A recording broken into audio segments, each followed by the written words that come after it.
Créé en 2024, le carrefour de réflexion et d'action pour l'éducation des filles et des femmes de Côte d'Ivoire, CRAEFCI, évolue dans le domaine du genre en aidant les femmes ivoiriennes à comprendre leur rôle, leurs agis, leurs comportements, les aider à éduquer leurs enfants et bien tenir leur famille afin de réussir leur projet de vie. Au titre de cette année 2024, le CRAEFCI organise des ateliers de formation sur la connaissance de soi. C'est dans ce contexte que les femmes se sont retrouvées ce 7 septembre 2024 autour du thème « Femme, connais-toi pour t'épanouir ».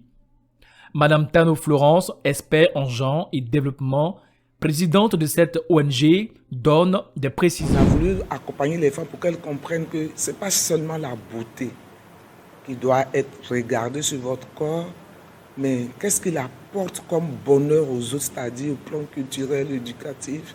Et on a voulu qu'elles comprennent que le corps est physique, mais il est aussi mystique.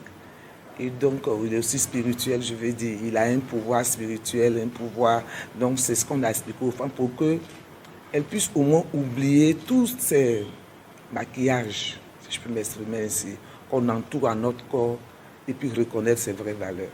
Le professeur et docteur Envo Yves Blanchard, nutritionniste praticien pour la prise en charge des maladies métaboliques à la polyclinique des Deux Plateaux, a insisté sur la bonne alimentation, le comportement alimentaire à adopter face à l'augmentation des maladies métaboliques. Le groupe de l'amidon, l'igname amidon sera découpé en sucre et c'est le sucre qui passera dans le sang. Voilà, donc l'étape clé c'est la digestion.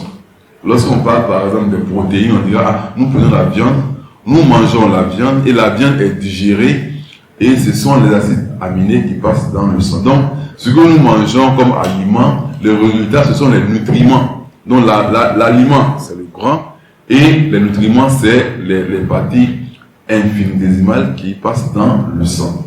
Donc voilà. Mais pour qu'il y ait transformation, il faut qu'il y ait digestion. Alors, et généralement aujourd'hui, la plupart des maladies digestives que nous avons sont dues surtout à la digestion des produits riches en amidon. La digestion des produits riches en amidon, c'est-à-dire que la digestion du riz, de la teke, l'igname, l'abandon, les céréales, les féculents, c'est la plupart des maladies digestives que nous avons seraient dues à ces aliments. À cette session, j'ai insisté sur la bonne alimentation face aux maladies métaboliques.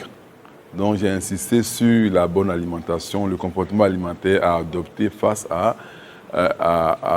l'augmentation des maladies métaboliques. La bonne alimentation, alors on essaie d'adapter. Aujourd'hui, nous sommes à l'heure de la globalisation, c'est-à-dire que un Ivoirien peut manger comme un Américain, ou bien un Dula peut manger comme un BT, ou bien que... Alors, donc nous essayons de voir un peu tout ça, de sorte à adopter un régime alimentaire, c'est-à-dire que moins riche en énergie, parce qu'aujourd'hui, on dépense moins d'énergie.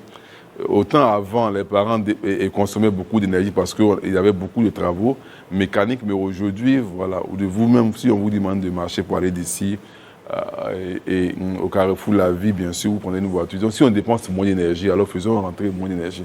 La bonne alimentation est celle alimentation qui fait rentrer moins d'énergie et permet de bien nous porter vis-à-vis aux défis que nous avons à faire. Les participantes n'ont pas manqué d'exprimer leur satisfaction. Je suis Mme Samaki Ramata, épouse d'Oulia. Je suis la PDG de l'établissement coutume militaire. Je suis la présidente fondatrice de l'association des femmes des communautés membres de l'Union africaine. D'accord. Je vous remercie.